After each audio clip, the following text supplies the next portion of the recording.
Friends, இன்றைக்கி பார்த்தீங்கன்னா not திருப்புற tool இல்லாமல் நம்ம நைஸாக எப்படி நாட் திருப்புறதுங்கிறத இந்த வீடியோவில் பார்க்கலாம். இந்த த்ரெட்டை மட்டுமே வச்சு நாட் எப்படி திருப்பலாங்கிறத இந்த வீடியோவில் பாருங்கள். த்ரெட்டில் இருந்து நம்ம இப்போ 8 நூலை திரித்து இந்த மாதிரி ஒரு ஸ்ட்ராங்காக ஒரு முடிச்சு போட்டு வச்சுருக்கோம். இதை கிளாத் மேலே எப்படி வச்சு தைக்கலாங்கிறத பார்க்கலாம். நாட் தைக்கிறதுக்கு எப்பயுமே நம்ம கிராஸ் பீஸ் தாங்க எடுத்துக்கணும். இதில் பார்த்தீங்கன்னா நல்ல சைடை நம்ம வச்சு தைக்கிறதுக்கு ஸ்டார்ட் பண்ணணும். நம்ம எடுத்த அந்த முடிச்சை நீங்கள் இந்த நல்ல பக்கத்தில் மேலே கொஞ்சம் இப்படி தூக்கிட்டு இப்படி வச்சு நீங்கள் ஃபோல்டு பண்ணிக்கணுங்க. ஃபோல்டு பண்ணி தைக்க ஆரம்பிக்கணும்.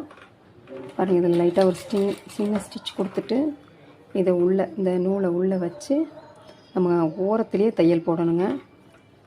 பாருங்கள், நம்ம எப்பயும் பைப்பிங் தைக்கிற மாதிரியே ஓரத்துலேயே நீங்கள் தையலை போட்டுட்டு வாங்க. ஓரத்தில் போடணும், ஆனால் அந்த உள்ளே இருக்கிற நூல் மேலே நம்ம தையலை போட்டுறக்கூடாது.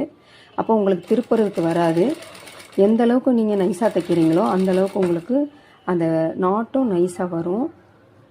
ரெண்டாவது பார்த்திங்கன்னா, நான் இப்போ ஃபூட்டரை இந்த நூல் மேலேயே தான் தைச்சிட்டு வரேன். இந்த நூல் மேலே ஒரு சைடு கைடு இருக்குது, இன்னொரு சைடு உங்களுக்கு துணி கொஞ்சமாக விட்டுருக்குறேன். இது நேராக நீங்கள் அடிச்சுக்கலாம். இது ஃபுல்லாக அடிச்சுட்டு நீங்கள் இது ஒரு 10லேருந்து ஒரு 20 இன்ச்சு த்ரெட் எடுத்தாலே போதும்.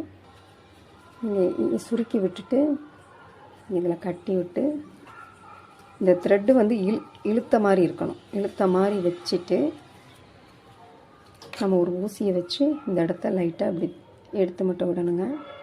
ஏன்னா அவ்வளோக்கு அழகாக அந்த த்ரெட்டு திரும்பி வந்துடும். பாருங்கள், நல்லா திரும்பி கொடுக்குது பாருங்கள். நைஸாக த்ரெட்டு வந்துடும். ஓகே ஃப்ரெண்ட்ஸ், பாருங்கள் எவ்வளோ அழகாக நாட் ரெடி ஆகிருக்குன்னு பாருங்கள். தேங்க்யூ ஃபார் வாட்சிங்.